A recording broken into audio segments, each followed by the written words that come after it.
Hello friend, cooking રેસીપીમાં તમારું સ્વાગત છે। આજે આપણે બનાવીશું સેવઈ ખીર। એકદમ મીઠી અને ટેસ્ટી એવી, તમને બધાને ભાવે તેવી ખીર બનાવીશું।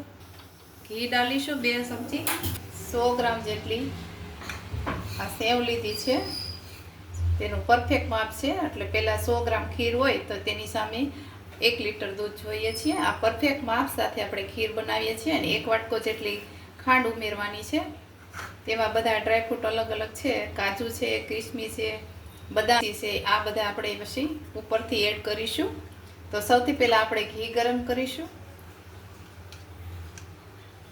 પેનમાં ઘી નાખીશું 3 થી 4 ચમચી જેટલું,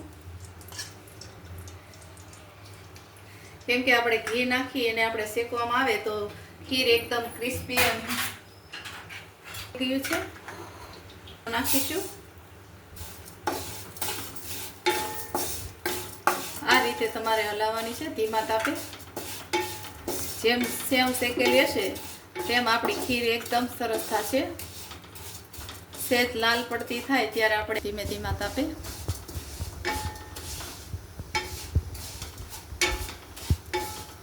જો આવી રીતે શેકાતી જાય છે ખીર।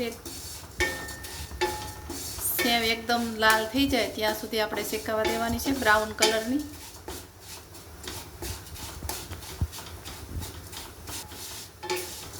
ખીર એકદમ સરસ બને છે, ટેસ્ટ સારો આવે છે। જેમ આપણી સેવ જો બ્રાઉન કલરની થઈ ગઈ છે, હવે આપણે એક વાસણમાં કાઢી લેશું એને। હવે ગેસ બંધ કરી દેશું। ઉમેરીશું 1/2 લીટર દૂધ।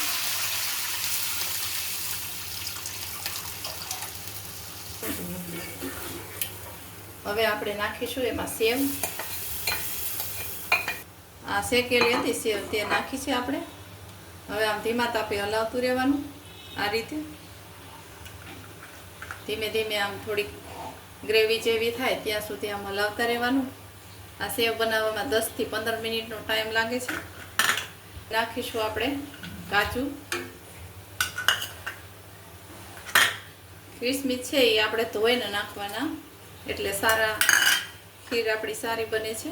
અને બદામ નાખીશું, આ રીતે હલાવતા રહેવાનું। થોડીક ઘાટી થાય એટલે આપણે નાખીશું એમાં ખાંડ। ખાંડ છે એ આપણે ઉપરથી નાખીશું, નકર દૂધ ફાટી જાય એટલે આપણે થોડું એમ થાય કે દૂધ ફાટી જાય એટલે આપણે ઉપરથી ખાંડ નાખીશું। આપણી ખીર જો હવે પરફેક્ટ બનવા મળી છે। હવે થોડી વાર રીતે આપણે એને સડવા દેશું। આપણી ખીર છે એ ઉકળવા મળી છે।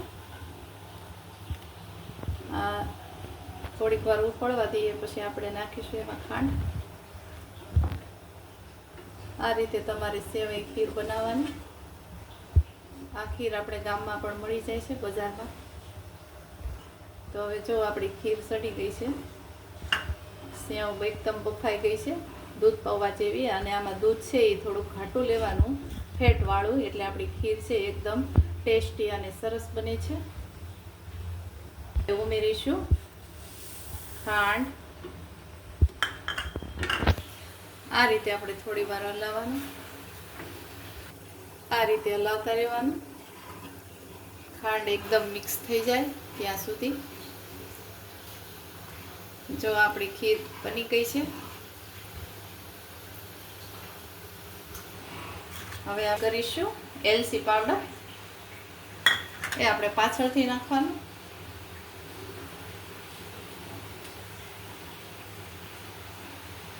આ રીતે હલાવતા રહેવાનું। પછી આપણે ખીરને ઢાંકી દઈશું થોડીક વાર માટે। આપણી ખીર સરસ મજાની બની ગઈ છે। આપણા ઘરે કોઈ પણ મહેમાન આવે તો 10-15 મિનિટમાં આપણી ખીર ફટાફટ બનાવી નાખીએ છીએ। તો આ ખીર આપણે બની ગઈ છે। હવે જો તમને આપણી ખીર બની ગઈ છે પરફેક્ટ માપ સાથે। તો એકદમ ટેસ્ટી બની છે। તો અમારી જો ખીર સારી લાગી હોય તો લાઈક કરજો, શેર કરજો અને સબસ્ક્રાઈબ કરજો।